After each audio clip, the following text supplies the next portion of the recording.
प्यारे बच्चों, मैं कंचन पारीक MDM CA कक्षा 5 में आप सभी का स्वागत करती हूँ। बच्चों, कल हमने वचन के विषय में पढ़ा था। जिस शब्द से हमें यह पता चलता है कि यह वस्तु एक है या एक से अधिक, उसे वचन कहते हैं। आपको पता है वचन कितने प्रकार के होते हैं? वचन 2 प्रकार के होते हैं, एक वचन और बहुवचन। एक वचन क्या होता है? आपने पहले भी इन सबको अपनी अपनी कक्षाओं में पढ़ा हुआ है, छोटी कक्षाओं में पढ़ा हुआ है। उसके बारे में चलिए हम दोबारा से एक बार रिवीजन कर लेते हैं। एक वचन, जैसा कि नाम से स्पष्ट है, जिस एक वस्तु का होना उसे एक वचन कहते हैं। जिन शब्दों से हमें यह पता चले कि यह वस्तु एक है, उसे एक वचन कहते हैं। और बहु का अर्थात बहुत सारी, इसका जिस शब्दों से हमें यह पता चले कि यह वस्तु एक से अधिक है, उसे हम बहुवचन कहते हैं। बहुवचन से हम एक वचन बनाते हैं और एक वचन से हम बहुवचन बनाते हैं। इसी प्रकार जैसे कल हमने कुछ शब्द पढ़े थे जिसमें हमने देखा था, और आज हम कुछ नए शब्द देखेंगे। जैसे हम शुरू करते हैं लड़की, लड़कियां। इसमें आपने देखा है कि इसमें बड़ी ई की मात्रा लगी हुई है आखिरी में।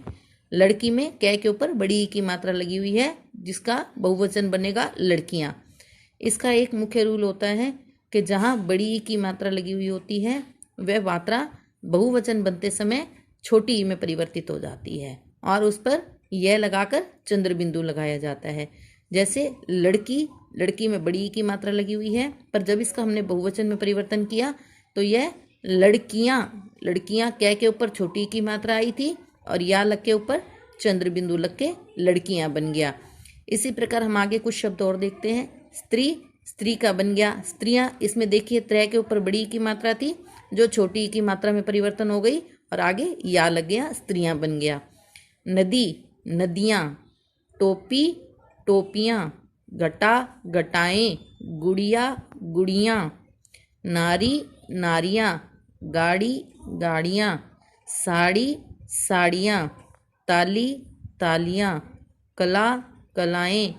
चिड़िया, चिड़ियां। इन शब्दों में एक कॉमन शब्द आपने देखा है, जहाँ बड़ी ई की मात्रा है वो छोटी ई में परिवर्तित हो जाएगी, और जहाँ अंत में ए की मात्रा होगी वो ए की मात्रा बड़ी ए बनकर ऊपर बिंदी लग जाएगी, यानी कि ए के रूप में परिवर्तित हो जाएगी। और जहाँ आप देखें कि जैसे आखिरी में हमने चिड़िया लिखा है, चिड़िया एक अपवाद के स्वरूप में है जिसमें परिवर्तन नहीं होता। और कुछ शब्द ऐसे होते हैं जो हमेशा बहुवचन के रूप में रहते हैं, जैसे आंसू, बाल इत्यादि। कुछ शब्द ऐसे हैं जिनका एक वचन और बहुवचन हमेशा समान रहता है, इनमें कोई परिवर्तन नहीं होता। आप छोटी छोटी चीज़ें जो अक्षर बोलें, उन्हें जैसा आप बोलते हैं वैसा ही आप लिखेंगे। इसलिए जिन शब्दों का आप उच्चारण करें वो उच्चारण बिल्कुल सही हो, ताकि जो मात्रा आप लिखना चाहते हैं उसे ही आप बोलें। अन्यथा आप मात्राएं अगर गलत बोलने का अभ्यास करेंगे तो वो लिखते समय आप अपने उन्हीं को गलत करेंगे। आप जो भी शब्द बोलते हैं उसको बार बार बोल कर देखिए कि इसका उच्चारण सही है या नहीं। जैसे टोपियाँ, तो टोपियाँ, टोपी, टोपी का टोपियाँ बनता है। अगर आप इसको और तरह से भी बोल के देखिए, टोपी, टोपियाँ, टोपी, टोपियाँ, ये शब्द गलत बनता है। इसका सही उच्चारण है टोपियाँ। इसी प्रकार आप कोई भी शब्द बोलें उसे बार बार बोल कर देखें, उसके बार बार बोलने के बाद ही आपको पता चलेगा उच्चारण करते समय कि ये शब्द सही बोला जा रहा है या नहीं।